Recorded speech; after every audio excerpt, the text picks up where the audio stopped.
The NFL Combine is a really random time of the year. Unless you're one of the top 5 teams in the draft selection, you really have no idea what prospects to look for and what scenarios that can come out of the Combine to get excited about. That brings us to the Cleveland Browns, who have the 10th pick in the draft. And while 10 is technically in the top 10, it is also a pick that is far enough away that there is a lot of uncertainty on what prospects will be available once the Browns are able to draft. So instead of breaking down who I think is going to win or lose this activity of people running really fast in spandex, I think what would be a better option to do is look at a few guys whose performance in the combine are going to have a real impact to the Cleveland Browns and how they go about this draft this year. So let's jump into it and talk about the 5 players you ought to watch during the NFL Combine.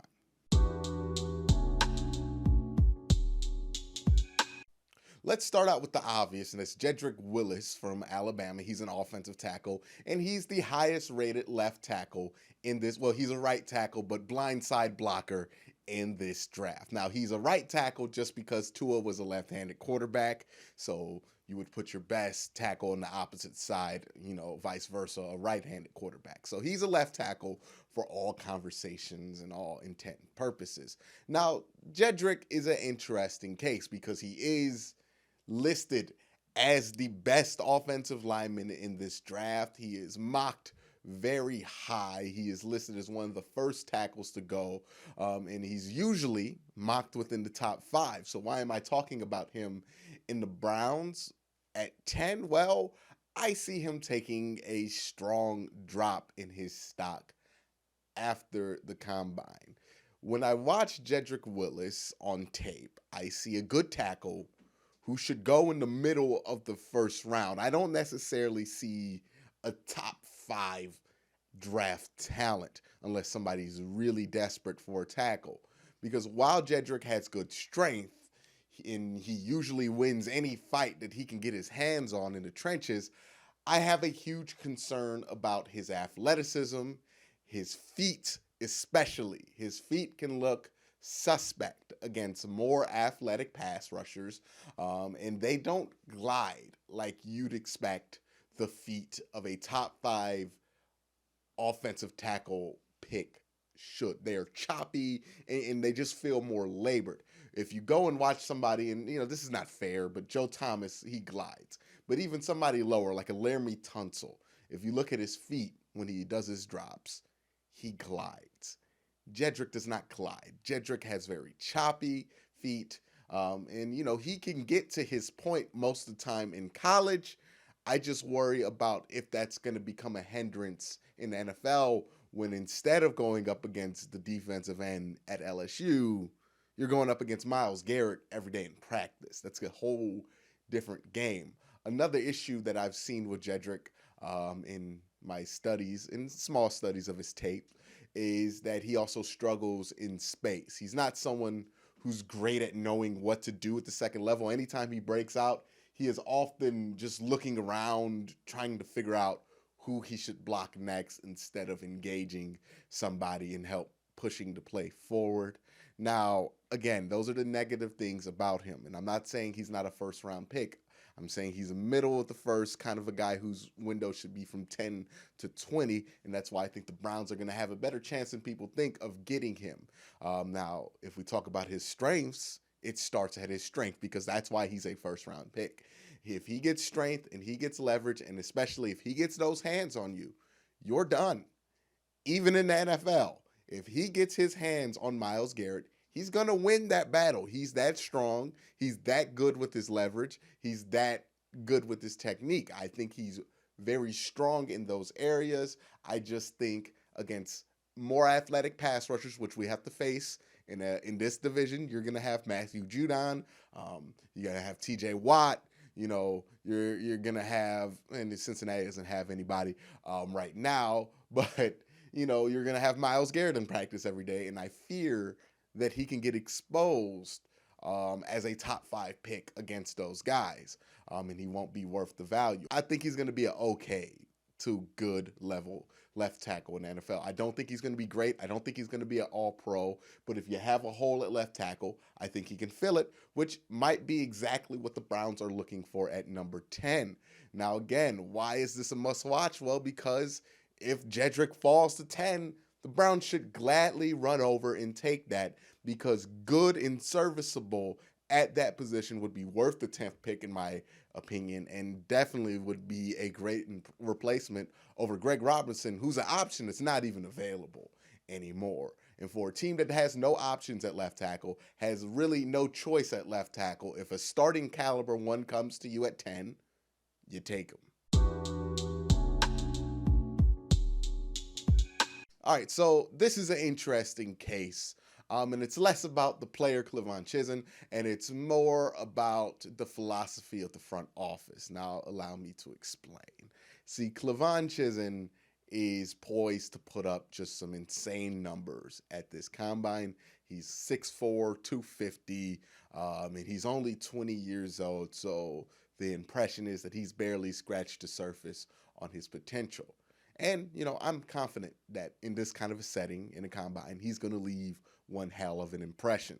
The problem with Chism is that he lacks production at LSU, only racking up 6.5 sacks in his final year, and I think he has like 9 in total in his entire career at LSU, so not even double digits through 3 years. Now, this is an interesting player to watch, again, because the Browns' interest in a guy like Chism could be a barometer on where this regime stands. Now, this is going to be interesting for the Cleveland Browns, because I believe that the interest in Chism, whether it's positive or negative from the Cleveland Browns, could be a very, very accurate barometer on where on the analytics scale does Andrew Berry actually stand when we talk about the analytics philosophy, right?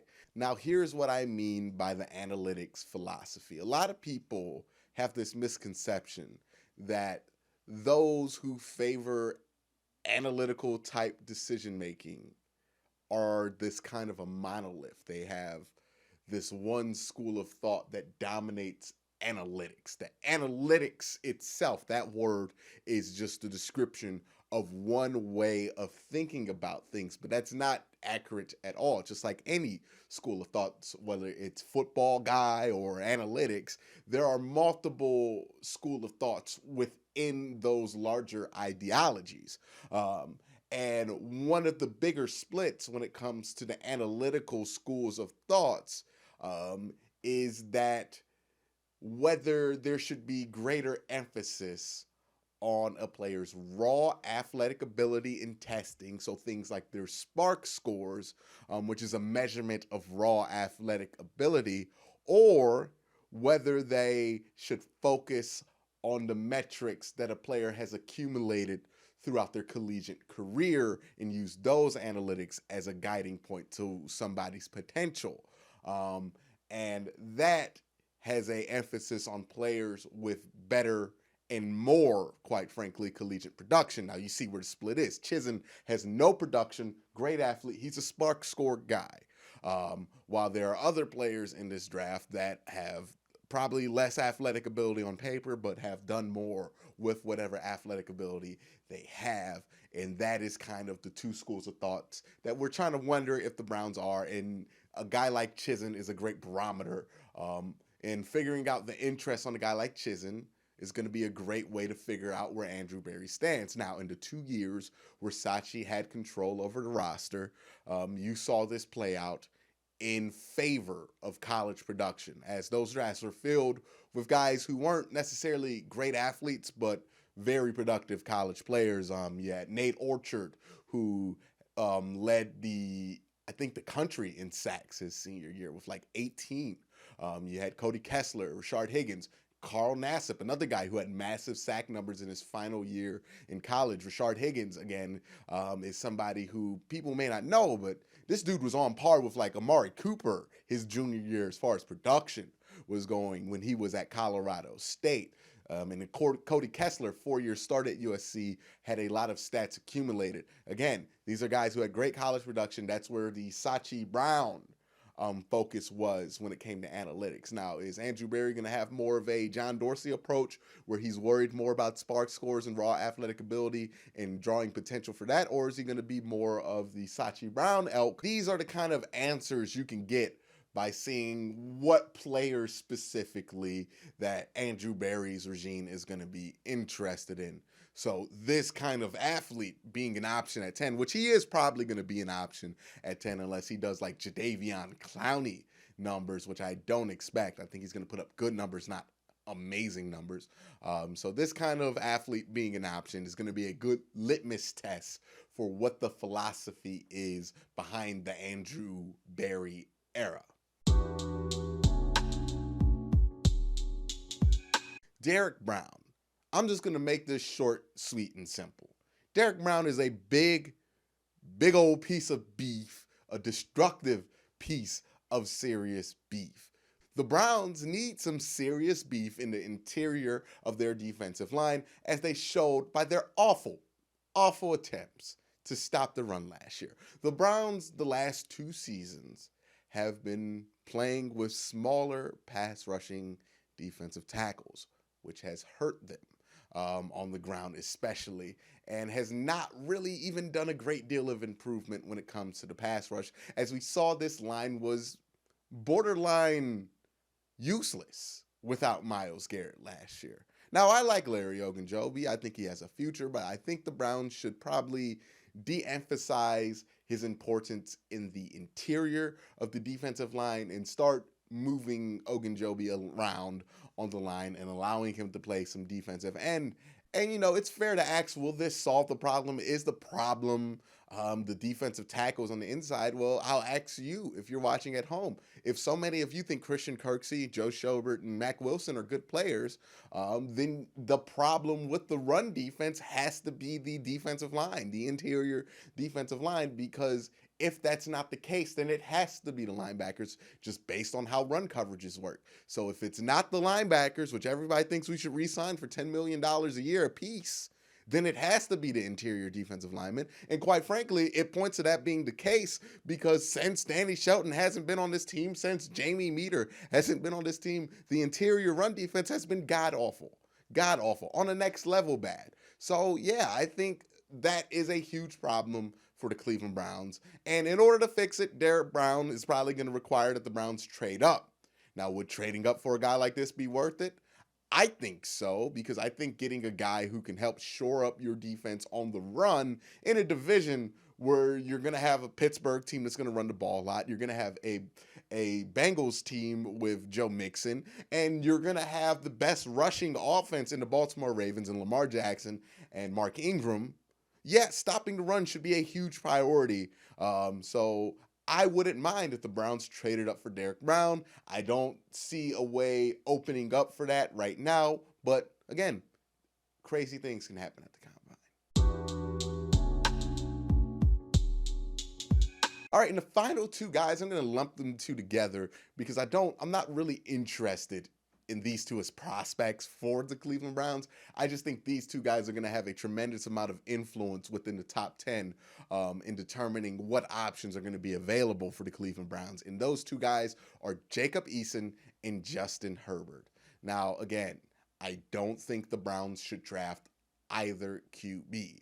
But if these 2, or just one of these 2, can have a strong combine and generate that fake Mitch Trubisky-like buzz going into the draft process, the Browns have a strong chance of becoming a beneficiary of this. Because what we know, despite Pro Football Talk's efforts, is that Joe Burrow's going number 1 to Cincinnati. Now, with Tua's injury being what it is and being the nature of what it is and being as unknown as what it is, it leaves the door open for Herbert or Eason to slide into the top 5, which means that Tua and one other quarterback are going to slide out the top 5 and probably still be available around that 10th spot, which means that somebody's going to call the Browns desperate to get one of these 2 guys. This is why it's important that they both have amazing combines and come out being talked about as top picks. Eason, I think, is going to be the guy who does this just because he's the guy that the media will go for. Lackluster college production, but all the physical tools are there. That just seems like the guy. Herbert would be, but he has that Pac-12 kind of stigma on him right now. And if you watch him, he does remind you of Blaine Gabbert a lot because he just does not like pressure at all. And that's something that people can see through nowadays. And of course, if Tua drops a 10, then all bets are off. Especially if some people have the green light on Tua and think he's going to be ready to play within a year. So again, the Browns are going to have some leverage if these two guys can come to the combine, show up, and look like top 10 picks. And that's going to be good for the Browns because whether you want the Browns to stay at 10 or you want them to trade back, having those options available to them and maybe being able to pick up another first-round pick in the second year of this regime where they'll have more information on what they actually like to do and more information on the team that they have could be a dream scenario. And for somebody like Andrew Berry, who has the trade back history that he does, this also seems like a dream scenario for him. But that's my thoughts on the 5 most important players in the NFL Combine for the Cleveland Browns this year. Let me know your thoughts on who your 5 most important players are down in the comment section down below. But thank you guys for watching. Don't forget to hit that like button, hit that subscribe button, and ding the notification bell so you can be notified when I upload. And if you have a few bucks to spare a month, please consider joining the Patreon. I do a fantasy football league with the people in the Patreon when the season starts. I might even add a XFL fantasy football league for next year so we can keep the show going even longer. But again, if you could do that, it'd be greatly appreciated. And if you can't, hey, your view is support enough for me. I appreciate you either way. But thank you guys for watching. Have a great day. Have a good night.